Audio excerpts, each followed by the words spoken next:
તમારા આજનું જે વચન છે એનું ટાઇટલ છે કે તમે પરમેશ્વર માટે મૂલ્યવાન છો. હાલેલુયા. તમે પરમેશ્વર માટે પ્રિશિયસ છો, કિંમતી છો.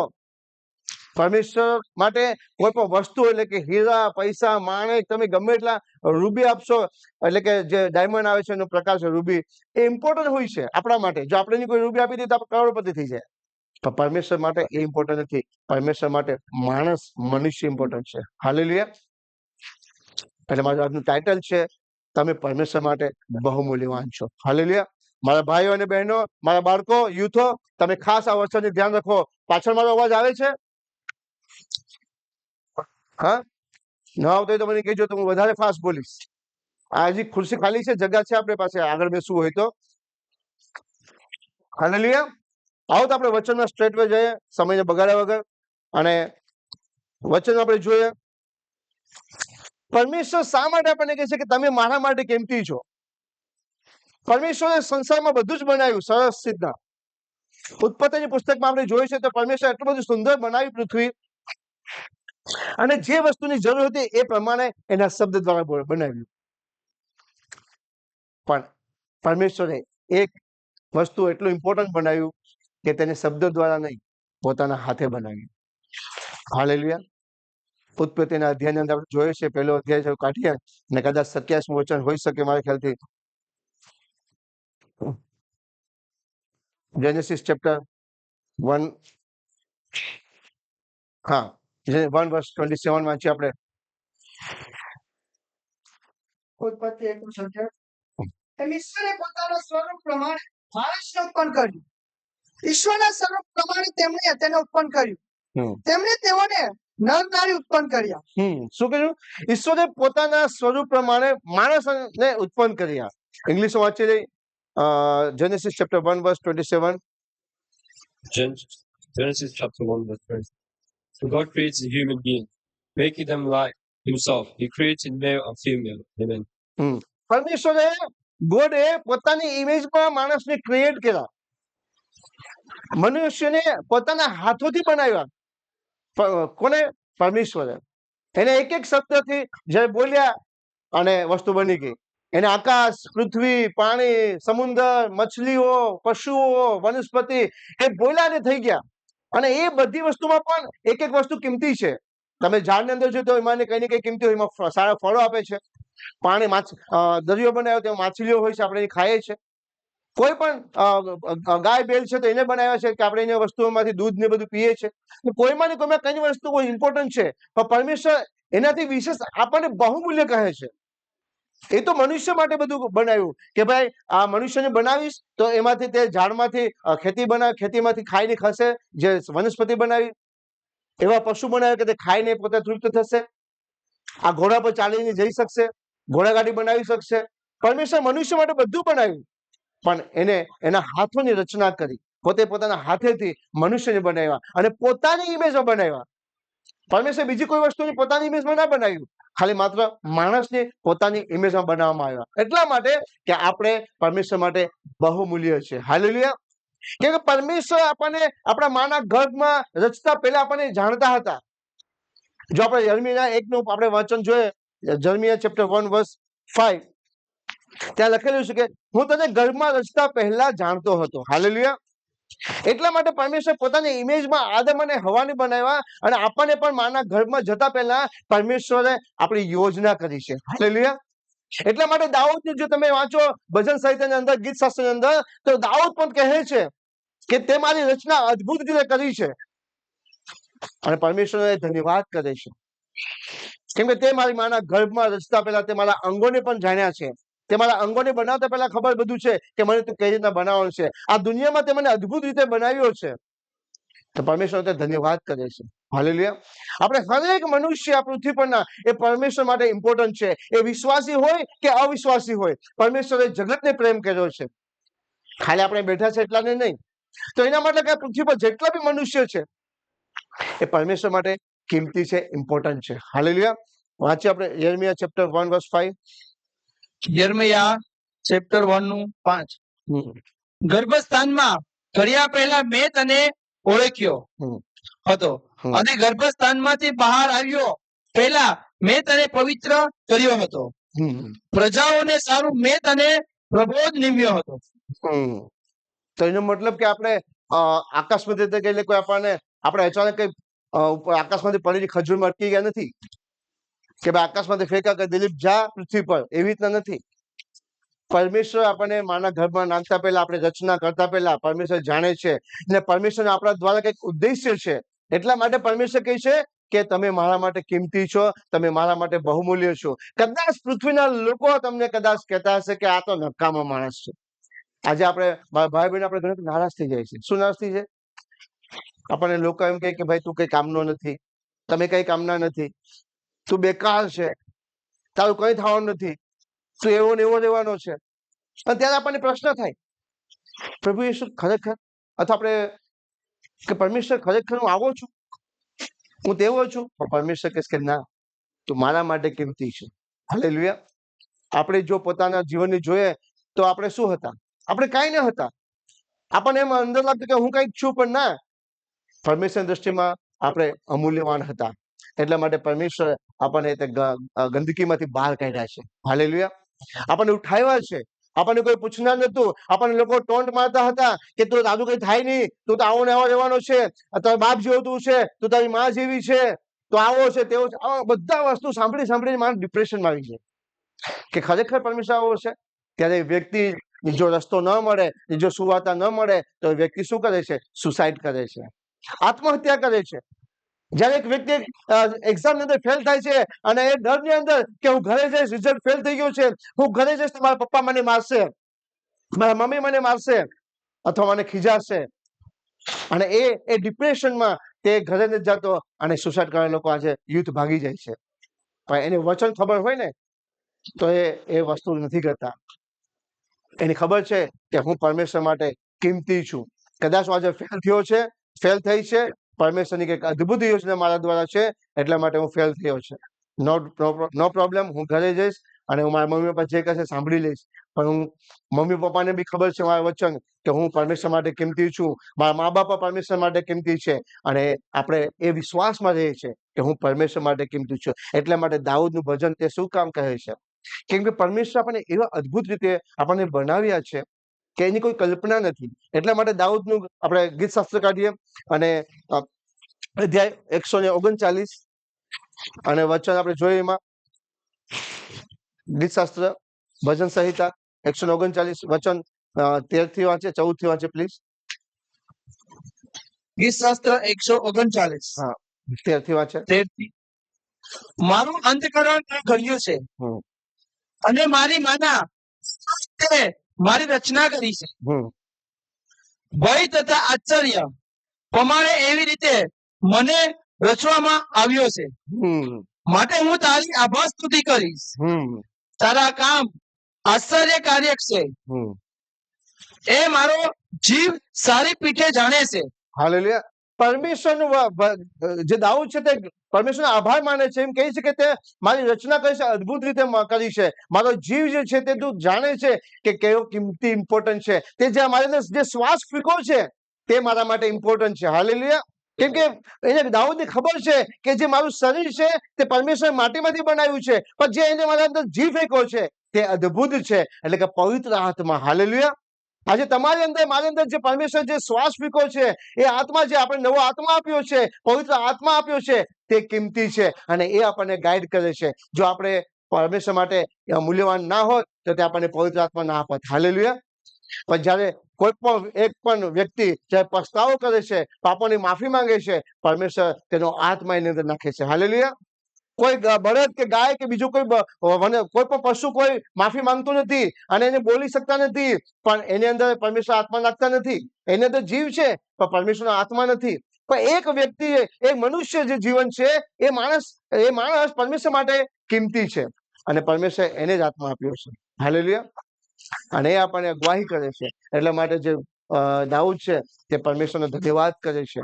કેમ કે આપણે માના ઘરમાં કઈ રીતના રચ્યા છે એ હરેક યુથે જાણવું જોઈએ કે પરમેશ્વર મારી રચના મારી માની અંદર કઈ રીતના કરી છે, કઈ રીતના અદ્ભુત કર્યો છે. હું પરમેશ્વરનો ધન્યવાદ કરું. એવા યુથને કહું છું કે તમે ધન્યવાદ કરો કે જે મને બનાવ્યો છે, તો હું પરમેશ્વર માટે આટલો કિંમતી છું, આટલી કિંમતી છું, તો હું મારું જીવન શા માટે વ્યર્થ કરું. હાલેલુયા. આ બાબત આપણે જાણવાની છે કે પરમેશ્વર તમને કોઈ માના સ્વરૂપમાં નહીં, બાપના સ્વરૂપમાં નહીં. હા, આપણે દેખાય છે, કદાચ કોઈ છોકરો આ દિલીપનો છોકરો લાગે છે કેમ કે દિલીપ જેવો દેખાય છે, હા, પણ એનાથી વિશેષ તમે જો કે આપણું જે રચના છે, આપણી બે આંખ છે, નાક છે, કાન છે, એ પરમેશ્વર જયારે આદમને બનાવ્યો એના સ્વરૂપમાં બનાવ્યો છે. તો આપણે બધા કોના સ્વરૂપમાં છે? ઈશ્વરના સ્વરૂપમાં. હાલેલુયા. પરમેશ્વરના સ્વરૂપમાં છે આપણે. અને આ જે જીવન આપ્યું છે એ પરમેશ્વર આપ્યું છે, અને એ જરિયો મારા મા બાપને બનાવ્યો છે. તો હું મારા મા બાપનો બી ધન્યવાદ કરીશ, અને હું મારા પિતા પરમેશ્વર યેસુ મસીહનો ધન્યવાદ કરીશ. હાલેલુયા. એટલા માટે આગળ આપણે જોઈએ કે એટલા માટે પરમેશ્વર કોઈ ગધેડા, કૂતરા, બિલાડા માટે જીવન નથી આપ્યું. કોના માટે જીવન આપ્યું છે? મનુષ્ય માટે જીવન આપ્યું છે. એટલા માટે આપણે યોહાનની સુવાર્તા 3 અધ્યાય વચન 16 આપણે બધાને મોઢે યાદ છે. કોને યાદ નથી? તો વાંચી લે આપણે યોહાનની સુવાર્તા 3 અધ્યાય વચન 16. યોહાન 3:16. કે ઈશ્વરે જગત પર એટલો પ્રેમ કર્યો કે તેમને પોતાનો એકતાકી દીકરો આપ્યો, એ માટે જે કોઈ તેમના પર વિશ્વાસ કરે તેનો નાશ ન થાય પણ તે અનંત જીવન પામે. હા, શું લખ્યું છે કે પરમેશ્વરે આખા જગત પર આટલી પ્રીતિ કરી, કેમ કે મનુષ્ય આ પૃથ્વી પર જેમ જેમ સૃષ્ટિ વધતી ગઈ એમ પાપની અંદર જતી ગઈ. શેતાન એ લોકોને પાપમાં નાખવા લાગ્યો. હાલેલુયા. હવે વિચાર કરો કે આજે જે ટેકનોલોજી છે એ 6000 વર્ષ પહેલા, અથવા જયારે શરૂઆતની જે પૃથ્વી લાખો વર્ષ પહેલા જે પૃથ્વી બનાવી ત્યારે ફેસિલિટીઝ ન હતી, છતાં પણ એ સમયે બી શેતાને એ લોકોને પાપમાં નાખ્યા, એક ખાલી ફળ માટે. અત્યારે તો આપણી સામે આટલી બધી ટેકનોલોજી છે, આટલા બધા આધુનિક સાધનો છે કે આપણે એમાં લાલચમાં આપણે ફસાઈ જશું. એક નાની એવી બાબતમાં આપણે ફસાઈ જશું. આજના યુથની મારી એટલા માટે એન્કરેજ કરું છું કે તમે નાની નાની બાબતોમાં ફસાવો ના. તમે પરમેશ્વર માટે, આપણે હરેક વડીલોને બી કહું છું કે આપણું જીવન પરમેશ્વર માટે મૂલ્યવાન છે, આપણે પરમેશ્વર માટે કિંમતી છે. હાલેલુયા. હું કોઈ વ્યક્તિને ટાર્ગેટ લઈને આ વચન નથી આવ્યો, પણ પરમેશ્વર આપણા માટે જીવન આપ્યું છે. આ જીવનને તમે યાદ કરો કે પરમેશ્વર મારા માટે શા માટે જીવન આપ્યું, શા માટે કૂતરા બિલાડા માટે ન આપ્યું, શા માટે ગધેડા માટે ન આપ્યું, ખાલી મનુષ્ય માટે કેમ જીવન આપ્યું? તમે વિચાર કરો કે આપણે પાપમાં હોવા છતાં મારા પાપને ખાतिर પરમેશ્વર મારા માટે જીવન આપ્યું. રોમનો પત્ર 5મો અધ્યાય વચન 8 શું કહે છે કે જ્યારે આપણે પાપની અંદર હતા ત્યારે ખ્રિસ્ત આપણા માટે બલિદાન થયા. હાલેલુયા. Roman chapter 5 verse 8. જ્યારે આપણે પાપની અંદર હતા એ સમયે, એ સારું, એ ટાઈમે પ્રભુ યેસુ મસીહ આ પૃથ્વી પર આવ્યા. એ પિતાએ એના પુત્રને મોકલાવ્યા કે જા અને તારે આ કામ કરવાનું છે. હાલેલુયા. આટલું બલિદાન કોઈ બીજા માટે આપી શકતું નથી, કેમ કે પરમેશ્વર આપણને પ્રેમ કરે છે, આપણે પરમેશ્વર માટે બહુ મૂલ્યવાન છે, એટલા માટે પોતાનું જીવન આપ્યું છે. રોમનનો પત્ર 5મો અધ્યાય વચન 8. પણ આપણે જ્યારે પાપી હતા ખ્રિસ્ત આપણા માટે મરણ પામ્યા કરવામાં ઈશ્વર આપણા પર પોતાનો પ્રેમ પ્રગટ કરે છે. હાલેલુયા. શું લખેલું છે? પણ આપણે જ્યારે પાપી હતા ત્યારે ખ્રિસ્ત આપણા સારું મરણ પામ્યા, એવું કરવા માટે ઈશ્વરે આપણા પર પોતાનો પ્રેમ પ્રગટ કર્યો. હાલેલુયા. આજે આપણે જોઈએ છે સંસારની અંદર કે જો એકબીજાને પ્રેમ કરતા હોય છે તો પોતાના પ્રેમને મેળવવા માટે પોતાના જીવનની કુરબાન કરી દે છે. હાલેલુયા. એ જ પ્રમાણે તમે પરમેશ્વર યેસુ મસીહની જો કે પરમેશ્વર આપણને આટલા પ્રેમ કરે છે, એટલે કે ખુદ આપણને બનાવનાર આપણા ઈશ્વર, જેને પોતાના સ્વરૂપમાં આપણને બનાવ્યા છે, પોતાના ઇમેજમાં આપણને બનાવ્યા છે, એ ઈશ્વર પણ આપણને એટલો જ પ્રેમ કરે છે. અને તમને અને મને બનાવનાર ઈશ્વર જો પ્રેમ કરતો હોય તો આપણે કોઈની ચિંતા કરવાની જરૂર છે કે મારા માટે કોણ હશે, મારા માટે કોણ હશે, હું શું ખાઈશ કાલે, હું કઈ રીતના ગાડી લઈશ, હું કઈ રીતના ઘર લઈશ, એ બધી ચિંતાઓ એને ખબર છે, કેમ કે એ પ્રેમ કરે છે કે મારા દીકરાને આ વસ્તુની જરૂર છે, મારો દીકરો યંગ થઈ ગયો છે, મારા દીકરાને માટે આ જોબની જરૂર છે, મારા દીકરા પાસે આ એજ્યુકેશન છે, એને માટે આ જોબની જરૂર છે, આના માટે જોબ પર જવા માટે ગાડીની જરૂર છે, આના માટે બિઝનેસ માટે આટલા પૈસાની જરૂર છે. એ બધી વ્યવસ્થા પરમેશ્વર કરે છે. હાલેલુયા. કેમ કે તે આપણને પ્રેમ કરે છે, એને આપણને પોતાની ઇમેજમાં બનાવ્યા છે. જો મા બાપ આપણે હોયની ચિંતા કરતા હોય તો આપણા બધાને બનાવનાર આપણો પિતા એ ચિંતા ના કરતા હોય? તમને પૂછું છું. હાલેલુયા. કેમ કે આપણે પાપમાં હતા એ સમયે જ પરમેશ્વર આપણા માટે બલિદાન દીધું. આજે ઘણા ભાઈ બહેનો આપણા, એટલે કે આપણાથી દૂર છે, જે પરમેશ્વરમાં નથી, એ પણ જે પાપમાં છે, છતાં પરમેશ્વર એને પણ પ્રેમ કરે છે. હાલેલુયા. પરમેશ્વર એના માટે પણ બલિદાન થયા છે. પરમેશ્વર એની પણ જરૂરિયાત પૂરી કરે છે. એ પરમેશ્વરની જાણતો નથી, છતાં પણ પરમેશ્વર એની હરેક જરૂરિયાત પૂરી કરે છે. એને દિવસના સવારના ઉઠાડે છે, ખાવાનું આપે છે, એને કામ કરવાની શક્તિ આપે છે, સામર્થ આપે છે, અને એનું પણ જીવન ચાલે છે. ખાલી આપણા વિશ્વાસી ભાઈ બહેનો નહીં, એ હરેક પૃથ્વી પર હરેક મનુષ્યને તે જીવન ચલાવે છે. આપણને શું લાગે કે મારું જીવન તો પેલા હું તો આ કંપની દ્વારા મારું જીવન ચાલે છે, આ કંપની દ્વારા મારું મોર્ગેજ પૂરું થાય છે, આ કંપની દ્વારા મારી પાસે પૈસા આવે છે. ના, એ એક જરિયો બનાવ્યો છે પરમેશ્વરે કે તમારા માટે આ કંપનીનો માલિક આની બનાવીશ, એ મોટી કંપની ઉભી કરશે, તમે એમાં 1000 માણસો કામ કરશો, એમના દ્વારા હું તમારી જરૂરિયાતની પૂરી કરીશ. હાલેલુયા. આજે માણસ શું કે ના, મારા માટે તો ભગવાન આ જ છે, કેમ કે એના દ્વારા મારા ઘરમાં ખાવાનું આવે છે, પીવાનું આવે છે. પરમેશ્વરનો ધન્યવાદ કરવાનો, એ માલિકનો બી ધન્યવાદ કરો કે પરમેશ્વર તેને ઉભો કર્યો છે અને એ ફેક્ટરી ચલાવે છે, એ કંપનીનો માલિક છે, અને પરમેશ્વર એના કંપની અંદર ફાઇનાન્સ પૂરું પાડે છે, અને એક સર્કલ હોય છે, એમાં આપણા હરેકને જરૂરિયાત જે પ્રમાણે જરૂર છે એ પ્રમાણે આપે છે. હાલેલુયા. આગળ જે આપણને એમ લાગે કે યાર હું તો પાપી છું, મેં આ પાપ કર્યો છે એટલે પરમેશ્વર મને છોડી દેશે. આપણને એવું લાગે, આપણે કદાચ ખોટું બોલાઈ ગયું હોય અથવા નાનો એવો પાપ થઈ ગયો હોય જાણતા અજાણતા પણ, અને આપણને એનું સ્મરણ થયું હોય તો આપણને એમ લાગે ઓ હવે તો મને પરમેશ્વરે છોડી દીધું અથવા છોડી દીધું હશે. ના, પરમેશ્વર કહે કે હું તને ક્યારેય તજીશ નહીં, ક્યારેય છોડીશ નહીં. હાલેલુયા. યશાયાની પુસ્તક 49મો અધ્યાય વચન 15 અને 16.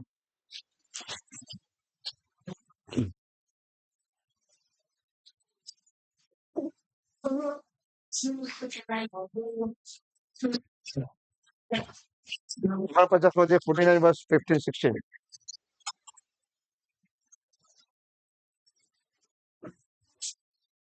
યશાયા 49:15 અને 16.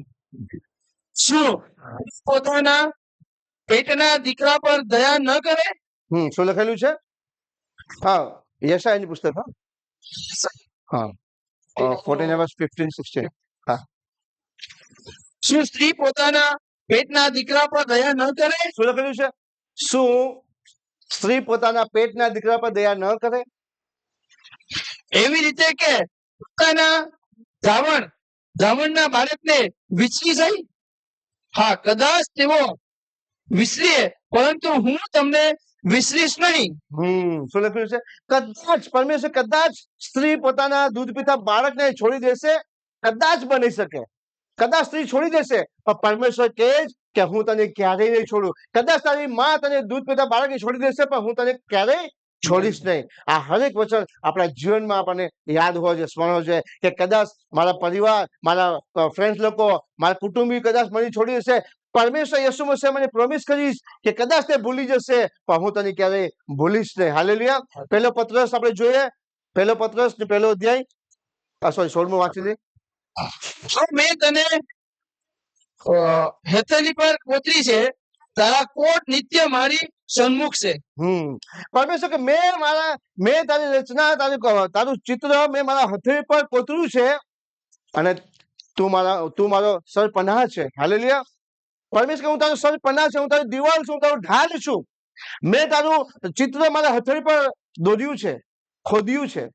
પરમેશ્વર આપણે કહીએ ને કે કોઈ પ્રેમ કરતા હોય, આજે જોઈએ છે કે ભાઈ ઘણા મા બાપ, ઘણા છોકરા પોતાના મા બાપને પ્રેમ કરતા હોય તો મમ ડેડ લખાવે છે ટાટુમાં, પોતપોતાના અલગ અલગ રીતે ટાટુ બનાવે છે. કોઈ પોતાને આઈડલ માનતા હોય તો એનું પિક્ચર બનાવે છે, ટાટુ બનાવે છે, એનું નામ લખે છે. કેમ કે એને એટલો પ્રેમ કરે છે કે મારા માટે એટલી કિંમતી છે, મારા માટે એટલો કિંમતી છે, એટલે આપણે એ બાબતો કરીએ છીએ, મમ ડેડ લખાવીએ છીએ, ઘણા બધા ટાટુસ થી આપણે એને બતાવીએ છીએ કે હું તને પ્રેમ કરું છું. એટલા માટે પાછું વચ્ચે 16મું, પરમેશ્વર કહે કે મેં તારું ચિત્ર મેં મારી હથેળીમાં કોતર્યું છે. જો મેં તને હથેલી પર કોતરી છે, તારા કોટ નિત્ય મારી સન્મુખ છે. કોટ એટલે કે ગોલ, સરપનાહ. હાલેલુયા. પરમેશ્વર પણ આપણને આટલો જ પ્રેમ કરે છે, આપણને આપણી ઇમેજ પરમેશ્વર કહે કે મેં હથેળીમાં તારી દોરી છે. હાલેલુયા. તો એ પરમેશ્વર આપણને આટલો પ્રેમ કરે. શા માટે એ આપણા બધાનું ચિત્ર એના હાથમાં દોરે છે? કેમ કે આપણા પિતા આપણને પ્રેમ કરે છે. આપણે એ પિતાના પ્રેમને ભૂલી જઈએ છીએ, આપણે સંસારના દુનિયાના પ્રેમમાં આપણે ખોવાઈ જાય છે, અને એ જે સંસારનો પ્રેમ છે તે આપણને ક્યાંય ને ક્યાંય દગો આપે છે. તે ક્યાંય ને ક્યાંય આપણને ફસાવે છે. હું બધા પર બ્લેમ નથી કરતો, પણ પરમેશ્વરનો પ્રેમ છે તે પવિત્ર પ્રેમ છે. કેમ કે પરમેશ્વર યીશુ મસીહ પ્રેમ છે, એનામાં પ્રેમ નથી, એ ખુદ પ્રેમ છે. એને આપણને પહેલા પ્રેમ કર્યો, પછી આપણે પ્રેમ કરીએ છીએ. હાલેલુયા.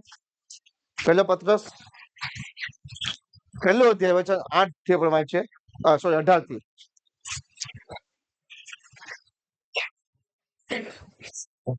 પરંતુ તમે જાણો છો કે તમારા પૂર્વજોથી ચાલતા આવેલા વહેતા આચરણથી વિનાશી વસ્તુઓ વડે, એટલે રૂપા અથવા સોના વડે નહીં, હમ.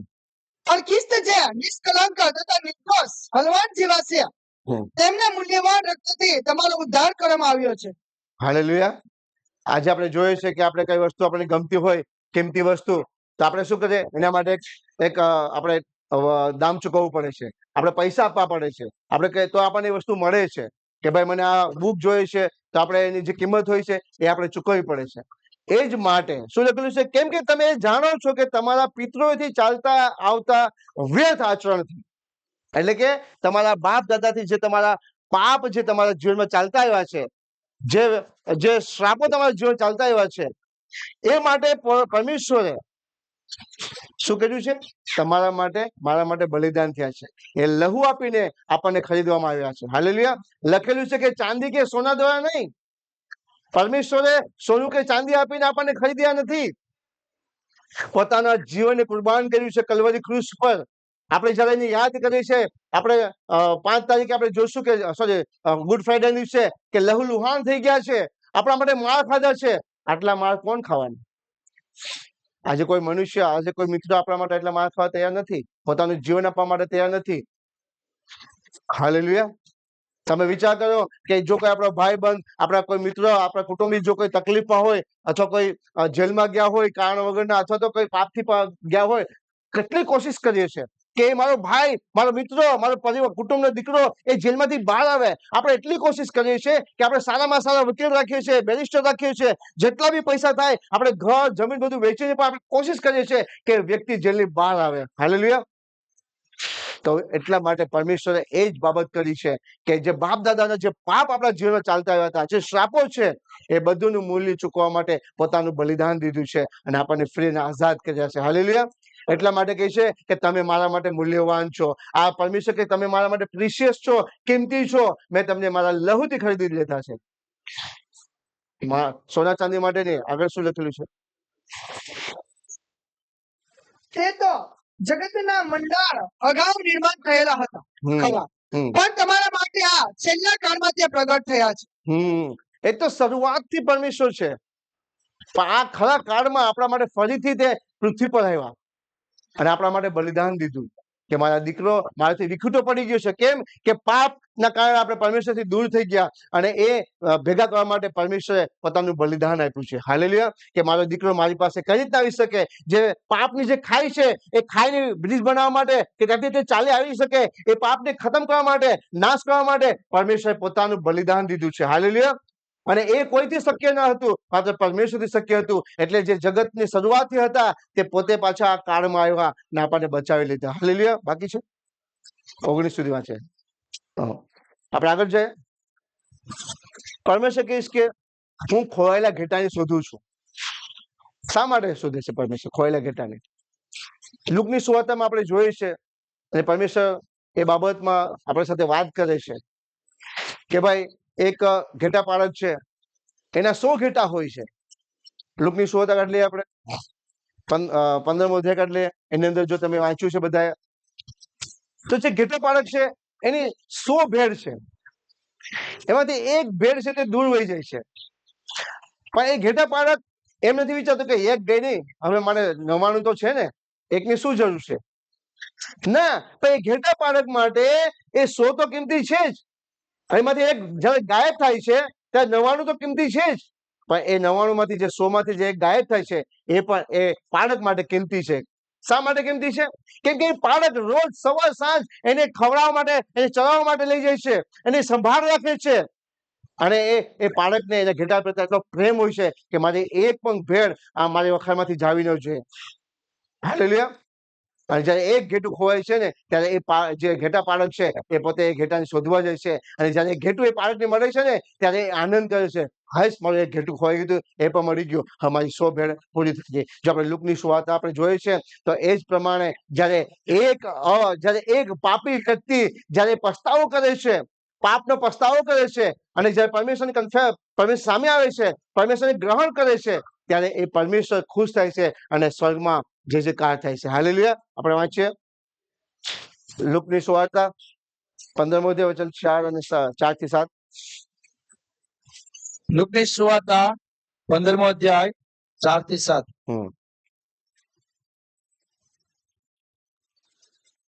તમારામાં એવો કયો માણસ હોય કે જો તેને 100 ઘેટાં હોય અને તેઓનું એક ખોવાયું હોય તો પેલા 99 ને રાનમાં મૂકીને ખોવાયેલાનું જડે ત્યાં લગી તેને શોધ નહીં જાય?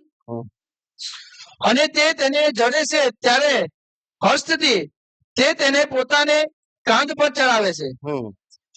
તે ઘરે આવીને મિત્રને તથા પડોશીને બોલાવે છે અને તેઓને કહે છે કે મારી સાથે આનંદ કરો, કેમ કે મારું ઘેટું ખોવાયેલું હતું તે મને જડ્યું. હાલેલુયા. શું કહે છે કે જે પરમેશ્વર કહે છે કે આનંદ કરે છે, એ પોતાના પડોશીને બોલાવીને કહે છે કે મારું એક ઘેટું મળી ગયું. એટલે જયારે આપણા માંથી કોઈ પણ વ્યક્તિ જયારે પાપ કરે છે અને પાપનો પસ્તાવો કરે છે, પરમેશ્વરની સામે આવે છે અને પરમેશ્વરનું ગ્રહણ કરે છે, ત્યારે સ્વર્ગમાં પણ આનંદ મનાવવામાં આવે છે. હાલેલુયા. શા માટે? કે તમે ને હું આપણે પરમેશ્વર માટે કિંમતી છે. હાલેલુયા. આપણે પ્રિશિયસ છે પરમેશ્વર માટે. એટલા માટે પરમેશ્વર કહે છે કે મારે એક ભેળ બી જો કોઈ પસ્તાવો કરશે ને, એક પણ વ્યક્તિ જયારે પાપી પસ્તાવો કરશે ને, તો સ્વર્ગમાં જે કાર થશે, કેમ કે એક વ્યક્તિ પરમેશ્વર યેસુમાં છે કિંમતી છે. હાલેલુયા. તમારું જીવન પરમેશ્વર માટે કિંમતી છે, એટલે તમારા જીવનને વ્યર્થ ના કરો, બગાડો નહીં. કેમ કે તમારા માટે તમારા અંદર જે શ્વાસ ફીકો છે, જે આત્મા આપ્યો છે, એ પરમેશ્વર માટે કિંમતી છે. પરમેશ્વર નથી ચાહતા કે કોઈનો પણ નાશ થાય, પણ હરેક જણ અનંત જીવનને પ્રાપ્ત કરે. હાલેલુયા. આપણે આગળ જઈએ, વાંચીએ આપણે 1 યોહાન. આપણે કોણ છે? પરમેશ્વરની સંતાન છીએ. 1 યોહાન 3 અધ્યાય વચન 1. યોહાનનો પહેલો પત્ર અધ્યાય 3 નું 1. જુઓ, પિતાએ આપણે કેટલો બધો પ્રેમ રાખ્યો છે કે આપણે દેવના છોકરા કહેવાઈએ, અને ખરેખર આપણે એના છોકરા છીએ. તેથી જગત આપણે એને ઓળખતું નથી, કેમ કે તેને ઓળખ્યો નહીં. હાલેલુયા. હાલેલુયા. શું લખેલું છે? ફરીથી વાંચે. જુઓ, પિતાએ આપણા પર કેટલો બધો પ્રેમ રાખ્યો છે કે આપણે દેવના છોકરા કહેવાઈએ. શું કહ્યું? પરમેશ્વર આપણને આટલો બધો પ્રેમ કર્યો કે આપણે પરમેશ્વર તમે એને આપણે પિતા કહી શકીએ. આપણને કોઈને અધિકાર ન હતો. કેમ? કે આપણે પાપની અંદર હતા. જયારે આપણો બાળક કોઈ આપણાથી કઈ વિરુદ્ધ કામ કરે છે તો આપણે કહીએ કે તું મારો દીકરો કહેવા લાયક નથી. એનો મતલબ કે તું મને બાપ, હું તારો બાપ નથી. જે આપણે કહીએ ને કે તું મારા માટે દીકરો કહેવા પણ લાયક નથી. બાપ જયારે બોલે ને કે તું દીકરો કહેવા લાયક નથી, એ જ આપણી હાલત હતી. આપણે પાપમાં હતા. આપણે આપણા પરમેશ્વરને પિતા કહેવા માટે પણ આપણા માટે અધિકાર નહોતો. પણ પરમેશ્વરે આટલો પ્રેમ કર્યો, કેમ કે બાપ બોલી તો દે, પણ આટલા પ્રેમ કરતા હોય છે કે નહીં, મારો દીકરો છે અને દીકરાને માટે એટલો પ્રેમ કરે છે. અને બાપ ગમે તે હદે પહોંચી શકે છે. પોતાનું બલિદાન જેમ પ્રભુ યેસુ મસીહે આપ્યું, એ પ્રભુ યેસુએ બલિદાન આપીને એ પાપનો જે બાપ દીકરાનો સંબંધ હતો તે આપણને મેળવ્યો. એટલા માટે આપણે આપણા પિતાને પિતા કહી શકીએ છીએ, એટલે કે પરમેશ્વર આપણે પિતા તરીકે બોલાવી શકીએ છીએ. હે અબ્બા, હે પિતા આપણે કહી શકીએ છીએ. હાલેલુયા. માત્ર આપણે પરમેશ્વર માટે સેવક જ નથી, આપણે પરમેશ્વરની સંતાન છીએ. આપણા ઘરમાં એક આપણે નોકર રાખીએ છીએ ને, તો નોકર સાથે આપણે અલગ બિહેવ કરીએ છીએ. કારણ કે આપણે એને કામ માટે બોલાવીએ છીએ. આપણે શું કે મારા ઘરે નોકર આવશે, કામ કરશે. અને નોકરને એક લાલસા હોય છે કે હું ભાઈ આ વ્યક્તિને ઘરે જઈશ, મને 5 પાઉન્ડ કલાકના આપશે, 10 પાઉન્ડ કલાકના આપશે. અને એનું કામ પતી ગયું તો એ માલિક અને નોકરની વચ્ચે કોઈ સંબંધ ના હોય. કેમ કે એનું કામ પતી ગયું એટલે નોકર ચાલી ગયો, માલિક એની જગ્યાએ. પણ આપણે પરમેશ્વરના સેવક છે. સેવક એટલે નિસ્વાર્થ ભાવે આપણે કામ કરતા હોય છે. સેવકને કોઈ લાલસા ના હોય કે મારો માલિક કઈ આપશે કે ન આપશે. ના, એ પોતે સેવા કર્યા કરે. જે કઈ મળે તો ઠીક છે, ને તો કઈ નહીં. જે કઈ આપણે જોઈએ છે કે ચેરિટી લોકો ચલાવતા હોય છે, એક સેવા ચલાવતા હોય છે, એ નિસ્વાર્થ ભાવે સેવા ચલાવતા હોય છે. આપણે યુટ્યુબમાં જોઈએ છે ઘણા બધા લોકોને કે પોતે પોતાનો જે કઈ હોય છે તે પણ સેવામાં આપી દે છે. અને જેટલું બને એ લોકો ફ્રીમાં સેવા કરે છે. એ લોકોની કોઈ લાલસા હોતી નથી કે કઈ મને મળશે, પણ ઓટોમેટિક પરમેશ્વર એ લોકોની યોજનાઓમાં એ સહાય કરે છે અને એ લોકોની જરૂરિયાતની પૂરી કરે છે. હાલેલુયા. તો આપણે પરમેશ્વર માટે માત્ર સેવક નથી, આપણે પરમેશ્વરની કિંમતી સંતાન છીએ.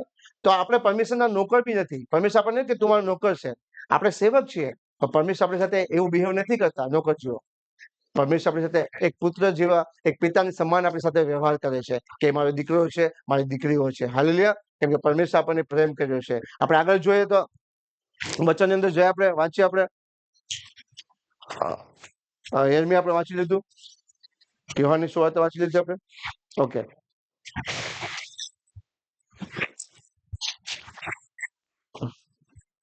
લુકની સુવાર્તા ફરીથી આપણે જાય 15મો અધ્યાય 11 થી 24 વાંચીએ આપણે. લુકની સુવાર્તા 15મો અધ્યાય કાઢીએ આપણે, 11 થી 24 વાંચીએ આપણે. 24. વળી તેમણે કહ્યું, એક માણસને 2 દીકરા હતા. તેઓમાંના નાનાએ પિતાને કહ્યું, પિતાજી, મિલકતનો મારો જે ભાગ આવે મને આપો. મિલકત વેચી આપી. થોડા દિવસ પછી નાનો દીકરો બધું દેશમાં ગયો અને ત્યાં મોજ મજામાં પોતાની સંપત્તિ ઉડાવી નાખી. તેને બધું ખર્ચી નાખ્યા પછી તે દેશમાં ભારે દુકાળ પડ્યો. તેને તંગી પડવા લાગી. તેથી તે જઈને તે દેશના બકરીઓમાંના એક રહ્યો. તેને પોતાના ખેતરમાં ભૂંડો ચારવા માટે તેને મોકલ્યો. જે ચીંગો ભૂંડો ખાતા હતા, ચીંગોથી પોતાનું પેટ ભરવાને તેને મન થયું હતું. કોઈ તેને કશું આપતું નહીં. તે સાવચેત થયો. ત્યારે તેણે કહ્યું કે મારા પિતાના કેટલા બધા મજૂરોને રોટલી મળે છે અને હું તો અહીં ભૂખે મરું છું. હું અહીંથી ઉઠીને મારા પિતાની પાસે જઈશ અને તેમને કહીશ કે પિતાજી, મેં આકાશ સામે તથા તમારી આગળ પાપ કર્યું છે. હવે હું તમારો દીકરો કહેવાને યોગ્ય નથી રહ્યો. તમારા મજૂરોમાંના એકના જેવો મને ગણો. પછી તે ઉઠીને પોતાના પિતાની પાસે ગયો. હજુ ઘણી દૂર હતો એટલામાં તેના પિતાએ તેને જોયો અને તેને દયા આવી અને દોડીને તેને ભેટ્યો અને તેને ચુંબીઓ કરી. દીકરાએ તેને કહ્યું, હે પિતાજી, મેં આકાશ સામે તથા તમારી આગળ પાપ કર્યું છે. હવે હું તમારો દીકરો કહેવાને યોગ્ય નથી. પણ પિતાએ પોતાના નોકરોને કહ્યું કે સારામાં સારો જાંબો જલ્દી કાઢીને એને પહેરાવો, એને હાથે વીંટી પહેરાવો, પગમાં જોડા પહેરાવો, ફાડેલા વાછરડાને લાવીને કાપો કે આપણે ખાઈને આનંદ કરીએ. કેમ કે અમારો દીકરો મરી ગયો હતો, તે પાછો જીવતો થયો છે. આમેન. તે ખોવાયો હતો પણ પાછો મળ્યો છે. પછી તેઓ આનંદ કરવા લાગ્યા. હાલેલુયા. આ સ્ટોરીમાં આપણને શું સમજવા માંગ્યું? 3 બાબતો જો તો 6 બાબતો ટોટલ છે. એમાં જોઈએ છે કે એક ઉડાવ પુત્ર પોતાના બાપને વિરોધ જાય છે અને એ દીકરો છે પોતાના બાપને જે સંપત્તિ હતી એમાં 2 ભાગ કરે, પોતાનો ભાગ લઈને એ વિદેશમાં જાય છે અને જોયું કે તે પાપમાં હોવા છતાં તે પુત્રએ પાપ કર્યો. બીજું શું કર્યું? એ પુત્રએ પોતાના પિતાની જેટલી બી સંપત્તિ વેચીની હતી, લઈ ગયો તો પૈસા, એ બધી પાપમાં ઉડાવી દીધી, બગાડી નાખી. અને છેલ્લે એને પછતાવો થયો કે ઓહ, મેં તો ઘણું બધું નુકસાન કર્યું છે. એ પાછો આવ્યો. આ સ્ટોરીમાં સમજવું જોઈએ. એ પાછો ઘરે આવ્યો, પણ એના પિતાએ શું કર્યું? એને કહ્યું કે નહીં, આજથી તારે મારે કઈ લાગુ કે નીકળાયથી. આ ત્રીજી બાબત છે. પિતાએ શું કર્યું? દંડ આપ્યો? ના. પિતાએ શું એનું અપમાન કર્યું? ના. શું કર્યું? એક્સેપ્ટ કરી લીધો. આ પરમેશ્વર પ્રભુ ઈસુ મસીહ આપણને એ જ કહે છે કે જો એક સંસારિક પિતા પોતાના પુત્રને સંપત્તિ બગાડી નાખી, વેચી ખાઈ ગયો, પસ્તાવો થયો, દીકરો પાછો આવ્યો, એ પિતાએ પોતાના દીકરાને અપનાવી લીધો અને પોતે નવો જબ્બર પહેરાવ્યો, વીંટીઓ, સોનું ચાંદી પહેરાવ્યું અને એના માટે આનંદ કરાવ્યો. હાલેલુયા. એટલે એ જ પરમેશ્વર જે આપણને છોડતા નથી ક્યારેય. આપણે પાપ તો કરી લઈએ છીએ ક્યારેક, પણ આપણા પિતા પ્રભુ ઈસુ મસીહ આપણને આટલો જ પ્રેમ કરે છે. એ આપણને છોડી દેશે આપણે હાલતમાં. ઓકે, તારી સંપત્તિ લઈને જા, તું જે કરવું હોય તો કર. પણ જયારે તે પસ્તાવો કરે છે, ફરીથી પિતાના ઘરે આવે છે, ત્યારે એક પુત્ર પણ કહે છે કે હું યોગ્ય નથી, પણ તું તારા જે નોકર છે એની સાથે રાખજે અને મને ખાવાનું આપજે. એને થાય છે કે યાર, મારા પિતાને ઘરે કેટલા નોકરો ખાવાનું ખાય છે અને હું અહીં ભૂંડનું ખાવાનું ખાઉં છું, હું ભૂંડીની સાથે ખાઉં છું. અને ઘરે જાય છે અને પિતા જોઈ છે કે ઓ, મારો પુત્ર આવે છે, એ ખુશ થઈ જાય છે, આનંદ થઈ જાય છે. એવી રીતના આ પૃથ્વી પર જયારે કોઈ પણ એક વ્યક્તિ જે પાપમાં હોય છે અને પસ્તાવો કરે છે ને ત્યારે પ્રભુ યેસુ ખુશ થાય છે અને સ્વર્ગમાં સ્વર્ગદૂતો જય જયકાર કરે છે, આનંદ કરે છે. હાલેલુયા. આપણે આટલા બધા કિંમતી છે આ બાબતમાં. આ વચન દ્વારા, આ સ્ટોરી દ્વારા આપણને એ શીખવા મળે છે કે પુત્ર પાપમાં ગયો હતો, પોતાની સંપત્તિ, બાપની સંપત્તિ ઉડાવી દીધી અને પાછો આવ્યો. પિતાએ ધમકાયો નહીં, એને કાઢી ના મૂક્યો, પણ પ્રેમથી સ્વીકાર કર્યો કે મારો દીકરો આવી ગયો, બચી ગયો, મારો દીકરો જીવતો છે. આજે પરમેશ્વર એ ચાહે છે કે મારો દીકરો નાશ ના થાય, મારા પૃથ્વીના જેટલા બી મારા દીકરા દીકરીઓ છે તે નાશ ના થાય, પણ અનંત જીવનને પ્રાપ્ત કરે, નર્કમાં ને પણ સ્વર્ગમાં જાય. હાલેલુયા. આટલા આપણે એક એક મનુષ્ય, એક એક વ્યક્તિ આપણે પરમેશ્વર માટે કિંમતી છે. હાલેલુયા. યેસુએ આપણે માટે કિંમત ચૂકવી છે, આપણા માટે બલિદાન દીધું છે. એનું કિંમતી લહુ જે શુદ્ધ અને પવિત્ર છે, એમાં કોઈ પણ પાપ ન હતો, એ લહુ આપણા માટે બહાવ્યું છે અને આપણને ખરીદી લીધા છે, ના કે સોના ચાંદીથી. હાલેલુયા. આજે કોઈ પણ મનુષ્ય બીજા મનુષ્ય માટે કિંમત ચૂકવવા તૈયાર નથી કે હું આના માટે મરી જાઉં. ખાલી દેખાવા કરશે અથવા એ સ્વાદ ખાતર કરશે, પણ પરમેશ્વર નિસ્વાર્થ ભાવે, સ્વાર્થ વગર આપણા ઉપર પ્રેમ કર્યો છે કે મને કોઈ મળશે નહીં. એ ચાહે છે કે મારો દીકરો ફરી મારી પાસે આવે, મારા સાથે રહે, હું એની સાથે રહું, એની સાથે ખાઉં, એની સાથે પીવું. હાલેલુયા.